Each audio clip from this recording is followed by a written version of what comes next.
Kasabay na pagdiwa ngayong Father's Day, inanunsyo ni Rhea na ipinabubuntis niya ang first baby na aktor na si Sanjo Marudo. Happening right now on Showbiz Balita.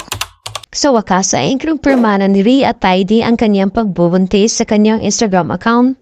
Today, Sunday, kasabay sa pagbati niya ng Father's Day sa kanyang asawa na si Sanjo, na nasa beach resort sila at pinakita na nga ng actress ang kanyang baby bump. Umani na sa risaling pagbati ang aktres sa kasama niya sa industriya at masaya sila sa pagbubuntis ni Rhea ngayon.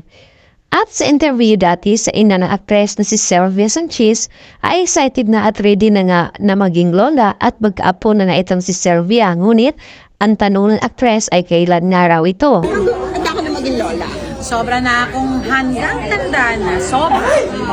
Pero ang tanong, kailan ba? Ayoko silang pressure rin. Bahala na sila. Basta ako naka-ready na. Wala silang sinasabi, malapit ka na, mommy. Ha? Wala silang sinasabi, wala silang minamention, malapit na. Wala. Ano si Rhea at si Sanjo? Masaya sila. Wala silang plan magpakasal.